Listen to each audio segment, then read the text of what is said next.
बुआ शोभा दिल्ली में रहती थी। प्रीति के पिता धनराज चाहते थे कि प्रीति अपने कॉलेज की पढ़ाई शहर में अपनी बुआ के घर रहकर ही पूरी करे। प्रीति, तुम्हारी बुआ ने सोनिया के कॉलेज में बात कर ली है। तुम अपना सारा सामान पैक कर लो, कल सुबह की तुम्हारी बस है। प्रीति, शोभा दीदी बहुत अच्छे स्वभाव की हैं। वो तुम्हारा पूरा ध्यान रखेंगी। अगले दिन प्रीति अपनी बुआ के घर दिल्ली आ जाती है। सोनिया शोभा से कहती है, मम्मी आपको मेरा ही कॉलेज मिला था इस गांव की गवार के एडमिशन के लिए। सोनिया धीरे बोलो, प्रीति बाहर ही है और वो तुम्हारे मामा जी की बेटी है। भूलो मत, तुम्हारी माँ भी एक गांव से ही शादी करके शहर आई थी। मम्मी आप जो भी बोलो, पर मुझे इस गांव वाली से दूर ही रखना, वरना मेरा स्टेटस भी खराब हो जाएगा। पता नहीं, लग रहा है इसके आने से घर में गोबर जैसी बदबू आ रही है। मैं जरा नहा कर आती हूँ। प्रीति सोनिया के कमरे से आती आवाजों को सुन तो रही थी, पर अपनी बुआ के निर्मल स्वभाव के कारण वो उस वक्त चुप रही। अगले दिन प्रीति कॉलेज जाने के लिए तैयार होती है। तुम ये देसी सलवार कमीज में कॉलेज जाओगी? पर गांव में तो मैं यही सलवार सूट ही पहनती हूँ और मैं यही लेकर आई हूँ। नहीं नहीं प्रीति, ये अच्छा है जो भी तुमने पहना है। सोनिया को तो फिजूल में मजाक करने की आदत है। वैसे मैंने ड्राइवर को बोल दिया है, तुम सोनिया के साथ ही कॉलेज चली जाओ। सोनिया, प्रीति का कॉलेज में पहला दिन है, इसका ख्याल रखना। सोनिया मुंह बनाती हुई गाड़ी में जाकर बैठ जाती है।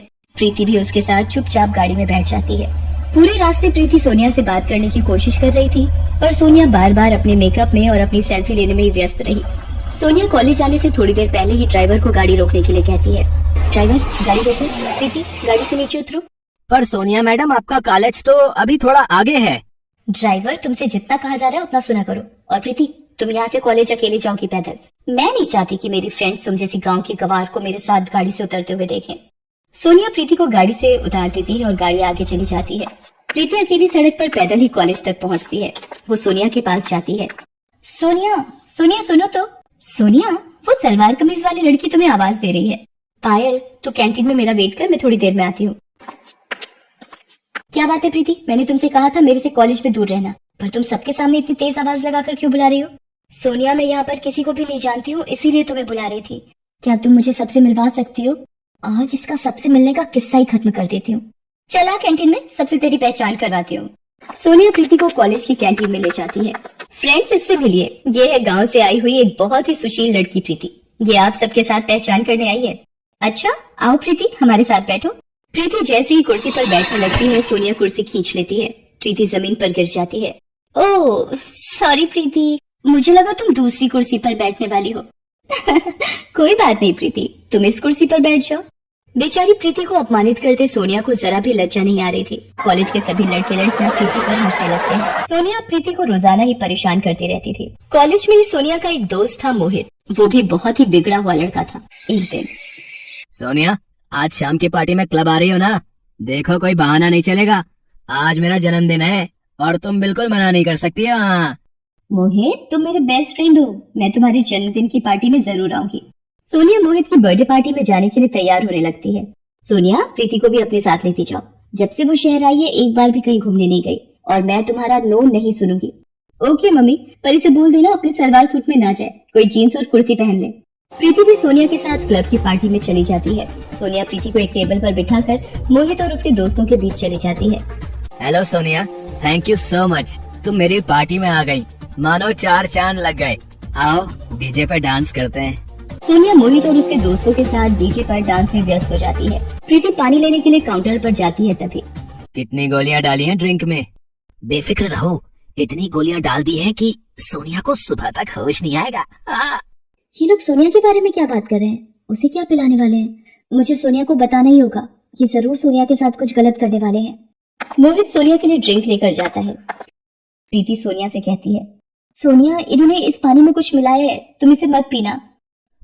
ये क्या बकवास कर रही हो? सोनिया, ये लड़की कौन है? कॉलेज में भी ये मेरे साथ चिपकने की कोशिश कर रही थी, मैंने इसे भाव नहीं दिया तो अब ये तुम्हें मेरे खिलाफ भड़का रही है। बिल्कुल गांव की गवार लड़की है ये। तुम इसे मेरे बर्थडे की पार्टी में ले आई हो और ये सारा मजा किरकिरा कर रही है। मेरे से बहुत बड़ी गलती हो गई जो मैं तुम्हें अपने साथ इस पार्टी में ले आई। अभी के अभी ऑटो करो और यहाँ से रफा दफा हो जाओ।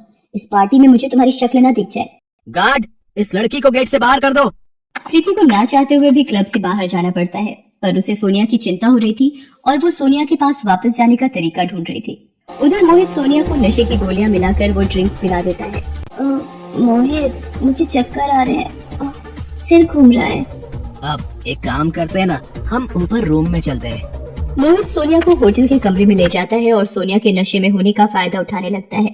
मोहित छोड़ो मुझे, ये क्या कर रहे हो? बचाओ बचाओ। क्यों? कॉलेज में तो बड़ा स्टाइल मारती रहती हो, अब शर्माने का नाटक क्यों? मैं ही तो हूँ तुम्हारा बेस्ट फ्रेंड, मुझसे क्या शर्माना। तभी दरवाजा पीटने की आवाज आने लगती है। सोनिया किसी तरह दरवाजा खोलने में कामयाब हो जाती है। प्रीति तू? मैंने तो। सोनिया बेहोशी की हालत में थी।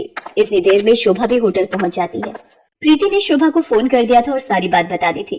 शोभा ने मैनेजर से फोन पर बात की और प्रीति को अंदर आने की इजाजत मिली। सर, इसी लड़के ने सोनिया को नशे वाला पानी पिलाया था। गार्ड, पकड़ लो इस लड़के को, हमारे होटल का नाम खराब करता है। तुझे तो मैं पुलिस के हवाले करूंगा। इंस्पेक्टर साहब, इस लड़के को यहाँ से ले जाइए। बड़े घर के बिगड़े साहबजादे हैं ये, जेल की हवा भी खानी जरूरी है। शोभा प्रीति के साथ सोनिया को घर ले आती है। अगली सुबह। प्रीति, मुझे माफ कर दो, मैंने हमेशा तुम्हारा अपमान किया। तुम गांव से आई हो ये कहकर हमेशा तुम्हारा मजाक बनाया, पर कल तुमने मेरी इज्जत बचाकर मेरे ऊपर बहुत बड़ा एहसान किया है। मुझे अपनी गलती का एहसास है। क्या तुम अपनी बहन को माफ कर दोगी? हाँ, एक शर्त पर माफ कर सकती हूँ। कॉलेज की कैंटीन का समोसा मुझे अपने हाथों से खिलाओगी? उस दिन के बाद से सोनिया का स्वभाव प्रीति के लिए बिल्कुल बदल जाता है। शोभा भी ये सब देखकर बहुत खुश होती है। शहर की छोरी, गांव की गोरी एक दूसरे के दिल में प्यार की जगह बना लेती है।